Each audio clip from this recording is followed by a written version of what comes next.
Garning luto naman sa pusit ang ating gagawin. Masarap din ang garning luto paiigahin. At tari nga, nakabili ako ng kaunting pusit sa palengke. Hinugasan ko lang at nilinis. Ari kasya na sa amin, kami na may tatatlong kakain na rin.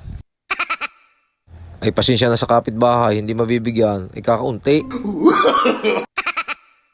At dini nga ay nagayat na ako ng mga gagamitin natin.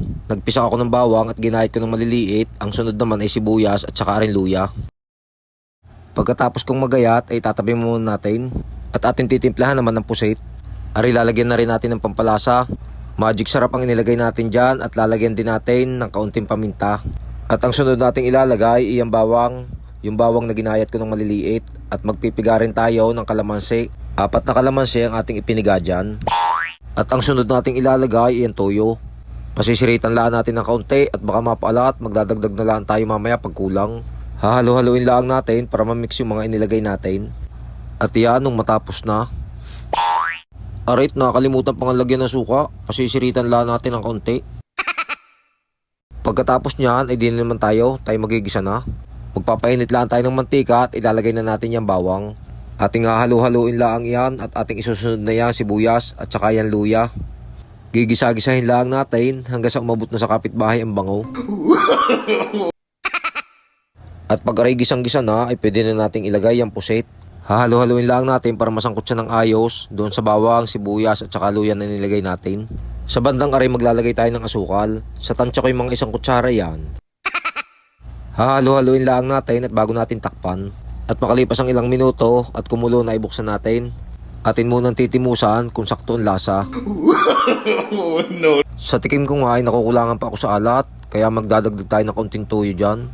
At hahalu-haluin lang natin uli. At pakukuloy natin ng kaunti at titimusan uli natin. Pag iniayos na sa inyong lasa ay takpan nyo muna. Hayaan nyo maigan ng kaunti at pag ganyan ang itsura niyan ay tatanggalin naman natin yung mga sabaw. Kagaya ng ginagawa kong yan.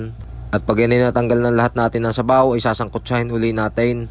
Ay katrabaho din nga ng garnil luto pero masarap naman aray pagkatapos. Wow! At pagkatapos nga natin matanggalan ng sabaw ay sasangkotsahin natin hanggang sa matuyo. Habang pinatutuyo naman natin magagayat na tayo din ng sibuyas. Ang gayat natin din ay pabilog. Aray ilalagay natin pagka malapit ng maluto. Ang tawag ko nga pala din sa lutong aray ay pusit steak.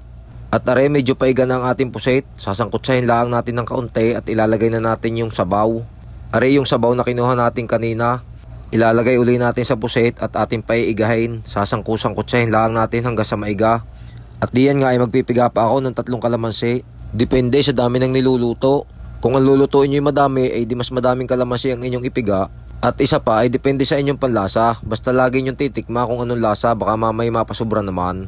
At maglalagay din tayo dyan ng 1 sachet na oyster sauce. Hahalo-haloin lang natin uli at pagka yan ay malapit ng maiga ay pwede nating ilagay yung ibang lahok. At pag garnin ng itsura niyan ay pwede na nating ilagay yung siling green. Ang ginawa ko dyan ay pinutol-putol ko laang.